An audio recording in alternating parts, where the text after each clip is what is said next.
Hello everyone, my name is Tanishka Bhatt and I am a 21-year-old BCom graduate from Gargi College, Delhi University. अब आप लोग सोचेंगे हमें क्यों बता रही है, तो ये जानने के लिए हम थोड़ा फ्लैशबैक में चलते हैं। तो बचपन से ही ना मुझे टीचिंग का बड़ा ही क्रेज था। मुझे टीचिंग ज़्यादा जो किसी की लगती नहीं थी। हमारे स्कूल में टीचर्स आते थे, मस्त एसी में बैठते थे, थोड़ा बहुत पढ़ाते थे, बहुत सारा होमवर्क देते थे, बच्चों की खूब पिटाई करते थे, सारा अपना फ्रस्ट्रेशन बच्चों पे निकाल देते थे और छुट्टी हो जाती थी। और इतना ज़्यादा मज़ा आता था अपने फ्रेंड्स को पिटते हुए देख। तो मुझे लगता था मैं भी बड़ा होके ना टीचर ही बनूँगी और मैं भी इतना सारा फ्रस्ट्रेशन बच्चों पे निकालूँगी और उनको खूब मारूँगी। अंटिल अंटिल मैं एक दिन खुद पिटी, वो भी अपने संस्कृत वाले टीचर से। मतलब मैथ्स वाले टीचर से पिटी रहती है या साइंस वाले टीचर से पिटी रहती है या इंग्लिश से पिटी रहती है, तो कुछ समझ में भी आता है कि चलो अभी तक है पिट गई, बट पिटी भी किससे? संस्कृत वाले टीचर से। बट उस दिन मुझे ये चीज़ रियलाइज़ हुई कि बच्चे को ना कभी भी मार के नहीं समझाया जा सकता। जिसको लगती है ना उसको दर्द होता है, जो मारता है उसको तो मज़ा ही आता है। तो उस दिन मेरे को हिट हुआ कि मैं ना कभी बच्चे पे हाथ उठाकर उसको नहीं पटकूँगी। मैं ना हमेशा उसको प्यार से समझाऊँगी, उसको एक इंटरेस्टिंग वे में समझाऊँगी। ऐसे ही धीरे-धीरे करते-करते बोरिंग क्लास अटेंड करते-करते, पिटते-पिटाते 10th स्टैंडर्ड आ गई। 10th स्टैंडर्ड में I scored 96.4% overall and 97%, 97 marks I would say in science. सबको मेरे से एक्सपेक्टेशन थी कि मैं तो साइंस स्ट्रीम में ऑप्ट करूँगी, बट मैंने सारी एक्सपेक्टेशन पे पानी फेर दिया। मैंने कॉमर्स ऑप्ट कर लिया क्योंकि मुझे हमेशा से कॉमर्स में इंटरेस्ट था।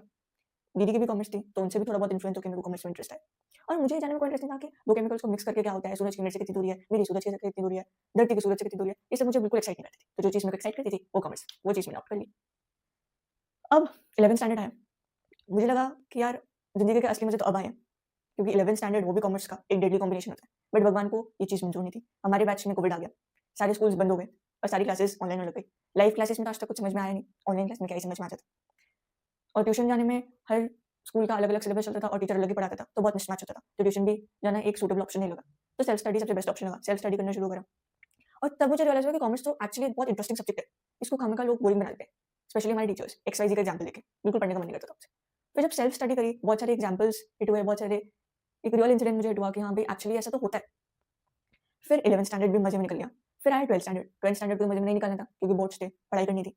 बट भगवान को फिर से हमारी खुशी नहीं मंज़ूर थी। इतना दुःख तो 12th स्टैंडर्ड में ऑलरेडी होता है, थोड़ा-सा और दे दिया। हमारे टाइम पे 2 टाइप के बोर्ड्स अलग थे। मतलब हमने 2 बार बोर्ड्स देने पड़े। एक बार टर्म 1 और एक बार टर्म 2। टर्म 1 में क्या था? पूरा ऑब्जेक्टिव था और टर्म 2 में पूरा सब्जेक्टिव। टीचर्स को सब्जेक्टिव पढ़ाने की आदत थी, हमें भी पढ़ने की आदत थी, बट ऑब्जेक्टिव दोनों के लिए नया था। फिर खुद सेल्फ स्टडी करनी पड़ी क्योंकि ऑब्जेक्टिव में ना हमें पूरा थॉरो स्टडी करना पड़ता है। एक-एक चीज़ को अच्छे से समझना पड़ता है, तभी आपको आंसर्स क्लिक होते हैं। सब्जेक्टिव में तो क्या होता है कि आप हेडिंग बता दो, पूरा पैराग्राफ हम खुद लिख देंगे। हमारी कॉमर्स वालों की ये खासियत होती है। हल्का सा भी कुछ पता चल जाए, तो हम सब कुछ खुद बना लेते हैं। बट ऑब्जेक्टिव में ऐसा नहीं था। आप चीटिंग कर नहीं सकते थे, खुद ही पढ़ना पड़ता था। तो थॉरो स्टडी बहुत ज़्यादा नीड थी उसकी, तो टीचर्स तो स्कूल में पढ़ाते नहीं थे और यूट्यूब पे भी जो पढ़ाते थे, वो अपने पीडीएफ्स के थ्रू पढ़ाते थे, उसमें भी कीवर्ड्स मिसिंग होते थे, तो एनसीईआरटी को स्किप करना तो कोई ऑप्शन नहीं था और उस टाइम पे कोई भी एनसीईआरटी नहीं पढ़ाता था। फिर जैसे ही 12th पास हुई, फिर से एक भूकंप आया, वो था सीयूईटी। हमारे टाइम पे सीयूईटी को भी इंट्रोड्यूस करा दिया, वो भी पूरा ऑब्जेक्टिव बेस्ड था, फिर थॉरो स्टडी रिक्वायरमेंट थी। एक बार को आप बिज़नेस और इकोनॉमिक्स तो आप ऑब्जेक्टिवली पढ़ सकते हो, ऑब्जेक्टिव टाइप पेपर्स के लिए पढ़ सकते हो, बट अकाउंट्स को ऑब्जेक्टिव टाइप पेपर के लिए पढ़ना बहुत ही डिफिकल्ट होता था, बहुत सारी प्रैक्टिस रिक्वायरमेंट होती थी और उस टाइम पे क्वेश्चन भी कम थे क्योंकि उसी टाइम पे नया-नया इंट्रोड्यूस होता था। सब्जेक्टिव टाइप के लिए तो मिल जाते थे, ऑब्जेक्टिव टाइप के लिए ढूँढना बहुत मुश्किल होता था। तो बहुत सारे सैंपल पेपर खरीद के, फिर उसमें कुछ क्वेश्चन नहीं समझ में आता था, तो फिर गूगल करके, फिर उसको थोड़ा बहुत रिलेट करके, उसके बारे में पढ़ के फिर आंसर निकालते थे। क्योंकि टीचर्स यूट्यूब पे कॉन्सेप्ट तो समझा देते थे, बट क्वेश्चन प्रैक्टिस फिर एक बहुत बड़ा गैप था, जो नहीं कोई करवाता था। तो उस टाइम पे लगता था यार काश कोई ऐसा टीचर होता जो एनसीईआरटी भी पढ़ा देता, कॉन्सेप्ट भी पढ़ा देता, सब्जेक्टिव टाइप भी क्वेश्चन सॉल्व करा देता। ऐसे ऐसे समझा देता कि बिल्कुल एक बारी में आंसर्स क्लिक हो जाते। तब मुझे लगा कि मैं जब टीचर बनूँगी ना एक दिन, तो मैं ये सारी चीज़ें कवर करूँगी and I am really really thrilled to announce कि वो एक दिन आ चुका है। And I am introducing the first batch of my life, the batch which is closest to my heart, the batch of 11th and 12th graders, the batch of 26-27. So if you are in 12th standard or if you have just completed your 10th standard and willing to opt commerce in 11th standard, please subscribe the channel to be the part of this entire journey where I'll not just be focusing on concepts. Concepts तो आप पढ़ ही लोगे. I'll be focusing on relatable examples जो आपके संग हमेशा रहे, जो आपको हर टाइम क्लिक करे, कोई भी क्वेश्चन ना पढ़ो तो उसी टाइम आपको इंस्टेंटली समझ में आ जाए कि किस टॉपिक से रिलेटेड है. I'll be covering numbers and numbers of objective questions, numbers and numbers of subjective questions. हर चीज I'll be covering और सिर्फ 12th स्टैंडर्ड तक ही मैं आपके साथ नहीं रहूंगी.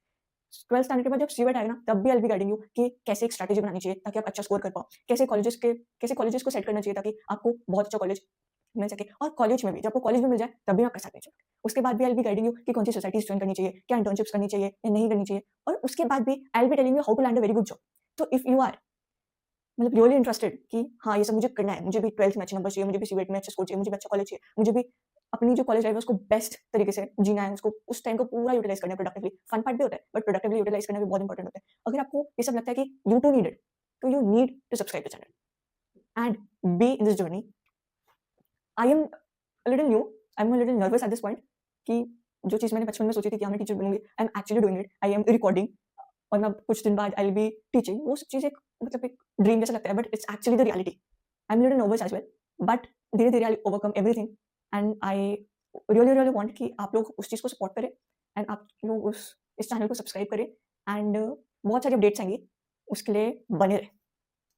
So thank you so much for watching this introductory video of mine. I hope you all have enjoyed it. You all have felt relatable थोड़ा बहुत कि आपकी भी हाँ ऐसी जर्नी रही होगी, ऐसा टीचर्स के संग ऐसा एक्सपीरियंस रहा होगा।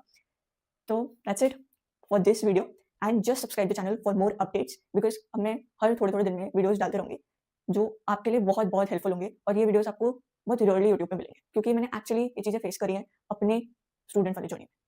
तो मुझे ये पता है कि हाँ ये बच्चा एक्चुअली ये चीज़ें फेस करता है, so I have the solution to that problem because I too have face that problem.